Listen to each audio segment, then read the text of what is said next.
One of the things Xbox is most known for these days is their backwards compatibility support. It's absolutely amazing to me that you can put a 20-year-old game disc in your modern console and it will actually work, oftentimes running in 4K resolution and 60 FPS. What Xbox has been doing in recent time is nothing short of amazing to me. It's the reason why I bought a Series X over a PS5. But this isn't the first time Xbox has had backwards compatibility on one of their systems like this. And I think people seem to forget that sometimes because I rarely see anybody mention it. So let's take a look at Xbox 360 backwards compatibility and see everything it can do.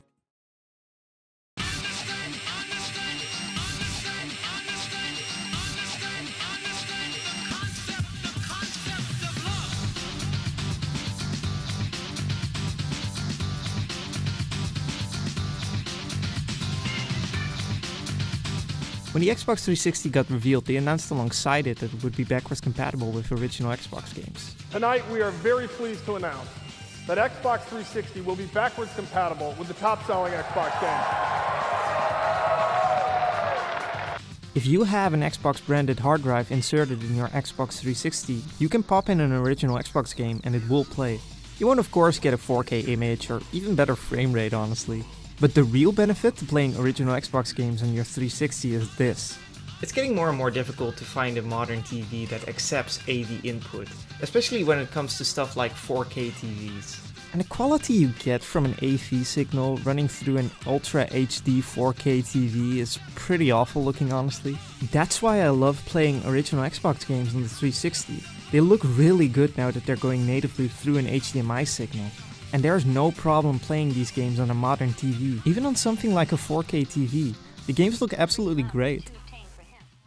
If you've ever had an original Xbox, you probably remember the Duke. This was a standard controller bundled in with every Xbox console at the time. This thing is infamously big, making it incredibly uncomfortable to play games with. Plus the controller is also wired. But with the Xbox 360 controller, all of these problems go away. It's really nice to be able to play all these games with a wireless and smaller controller like this. There's even some improvements made here that I really like. Take for instance these two buttons on the Duke. Their placement here is a bit odd, making it a hassle to press in something like an action game. On the 360 controller, these buttons are mapped to the bumpers. This is such a nice change and it makes games that use these buttons play so much more natural. I think why not a lot of people talk about Xbox 360 backwards compatibility is because not every game is supported. Only half of the original Xbox library is playable, which doesn't sound like a lot at first glance. That's close to 500 games that you simply cannot play on the Xbox 360 out of the box. But when you take a closer look at that list, I think that a lot of people will find that the games that are supported are all incredible. There's barely any filler here. Plus, and like, don't get me wrong, but I'll take 500 supported games over the 60 supported games that are available on the Series X. Almost everything you'd want to play here is supported. The Halo games are of course playable, alongside other original Xbox exclusives like the Rareware games, Fable and Crimson Skies. If the GTA Definitive Trilogy disappointed you, then why not play original Xbox discs on your 360? If you're a fan of horror games, then there's something here for you too. Because the Fatal Frame and the Silent Hill games on Xbox are playable as well. Same goes for the Activision Spider-Man games that have a pretty big following. And if you're a fan of Star Wars games, you'll be happy to know that almost every Star Wars games on the original Xbox is supported. And that's great, because there are a ton of Star Wars games on Xbox. Psychonauts, the LEGO games, the Xbox Crash and Spyro releases, Morrowind, the Max Payne games, Panzer Dragoon Orta, the Sonic games, SpongeBob Battle for Bikini Bottom, Jet Set Radio Future. There are so many great games you'll be able to play here. I've put a link to the supported game list in the description, so you can check out for yourself which games are supported and which aren't. Sadly, while there is a lot of variety in the list of supported games, there are some big games still missing. Halfway through the Xbox 360's life, Microsoft suddenly stopped adding games to the backwards compatibility list. This was also around the time that Don Metric joined Xbox, who was famous for saying, "If you want backwards compatibility on Xbox, you're really backwards."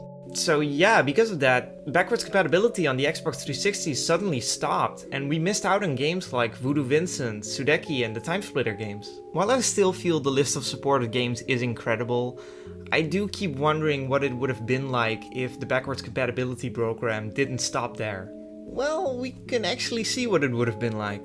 If you put in a game that's not on the list, you'll get this generic unsupported game message. But the thing is, the only reason why that game is unsupported is because it's on a blacklist. If you go through the effort of modding your Xbox 360, you can actually remove that blacklist. And now, every single Xbox game is playable. Kinda. See, being able to play every game on the blacklist like this kinda makes you realize why they are blacklisted in the first place. While big games like Roller Coaster Tycoon, Midtown Madness 3, Voodoo Vince and Fallout Brotherhood of Steel flat out crashed the Xbox, there are a ton of other games with bizarre issues. In Castlevania Curse of Darkness, for example, you fall through the floor of the save room. And for the Time Splitter games, these games look and run great, but as soon as you start playing... I am not touching the controller. People have actually found a way to fix this issue and make the games playable on the 360. And the way to fix this is to plug in an Xbox 360 Rock Candy Afterglow controller. That's the only way these games function normally. How did people even figure that out?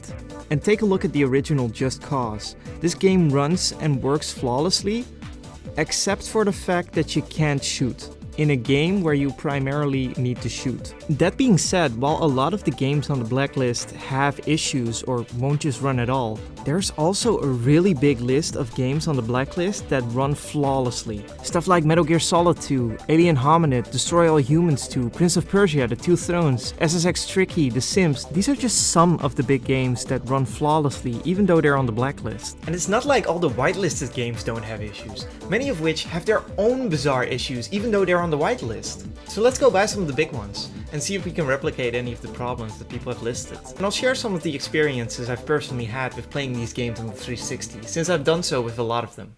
First off, Halo 2. The list claims that there's a ghosting effect sometimes. I've actually played through the entirety of Halo 2 on the Xbox 360 and have maybe gotten this ghosting effect around 3 times during my entire playthrough. It's very easy to remove, by the way, you just quit the level and restart it. So don't let the ghosting effect scare you off. The game looks and runs great on Xbox 360 and I would highly recommend you play it on here. Next I want to take a look at Silent Hill 2, which is another game I've played all the way through on the Xbox 360. The game doesn't have any performance issues and it looks really sharp on the 360, but there are so many small issues here. The biggest one to me is that the game sometimes just loads random textures to the environment. I think this has something to do with the amount of save files you have and it incorrectly loading the textures from a different save. Because this only started to happen to me in the second half of the game when I had a bunch of them. Another issue is that the flashlight also illuminates behind you instead of only in front of you. This might break immersion for some people since the darkness is such a big part of a horror game like this. The game is fully beatable as I have done so, but honestly it might be better to play this game somewhere else, like the PS2 version. Lastly, I want to mention that the PAL version of this game just flat out doesn't work. If you'll try to play it, you'll only get a black screen. I wanted to share this because I've kind of been on a journey to play this on Xbox 360. I imported the American version to see if that would work, and it does, but as you can see, it has a lot of problems. I don't know, it's still better than the Silent Hill HD collection, I guess. This sign isn't Comic Sans. That's something. Since I'm on Silent Hill, I might as well look at Silent Hill 4. The list says that there's a problem where there are seams visible on the characters' faces. Just like Silent Hill 2, I've played through the entirety of this game on the 360 and it looks and runs great. Literally the only issue is the faces here, which is such a strange issue. As far as I know, this is the only game that's like this on both the whitelist and the blacklist. But it's not that bad, honestly. This will only be an issue when the characters' faces are focused on in cutscenes and when they're moving. When they're standing still, it looks fine. And you rarely ever get to see the characters' faces in close-ups during a cutscene. I can actually recommend people play this on the Xbox 360 over Silent Hill 2 on the 360, since I'd rather have the face issue than the environment loading texture issue. Next game I'm taking a look at is Blinks, which the list says has performance issues. Yeah, this is pretty bad, honestly. Like, it's not unplayable, but it certainly impacts the gameplay. I'd say don't play this on the 360, play it on the original Xbox, or if you have the option, the Series X, since it's actually backwards compatible on that too, and it runs and looks great on there. Alright, Fatal Frame. The list says that there is an issue with the cutscenes of the ghosts in the mansion, which is true. This can be a bit jarring honestly, since the game goes to a black screen whenever a ghost introduction scene plays. But besides that, the game is 100% playable and the sequel doesn't have this issue at all. I also noticed that the hair on the main character is kind of funky looking, but this isn't a huge deal to me personally. And again, this is another case where the PAL version just doesn't work. It's weird because it's on the supported list of the American version. Like, I have a modded console and it works great on there, so I really don't know why this is blacklisted. The Grand Theft Auto games have numerous issues. San Andreas, for example, looks incredibly blurry and has this weird double effect on some of the characters and objects. And the game has some real trouble loading the environments, like this stuff happened a lot during my playthrough. GTA 3 fares a lot better in that regard. The game looks pretty good and sharp. The problem here is that the frame rate is all over the place. One moment the frame rate is fine and it runs great, and then it suddenly drops into the 10s. I've noticed that Max Payne has a similar issue, which is also from Rockstar, though I don't think the problem is as bad here. Star Wars Battlefront runs perfectly, except for this one specific problem on this one specific map. On the Renfar Harbor map, there's this one ice cave that has texture flickering. It's literally the only place in the entire game that has this. But beside that, there's literally nothing wrong with it. The frame rate is smooth and it never dips, it's in widescreen and the game looks really sharp. Honestly, most of the games run fine without any problems whatsoever, and the ones that do have problems are often very minor, like the ghosting effect in Halo 2 or the hair effect in Fatal Frame. Very rarely will there be something that's game-breaking, at least for the games on the official whitelist. Thank you for making it to this point in the video. I hope you like my ramblings about Xbox stuff. I'm pretty passionate about it, and I just wanted to share it with more people. So yeah, see you later.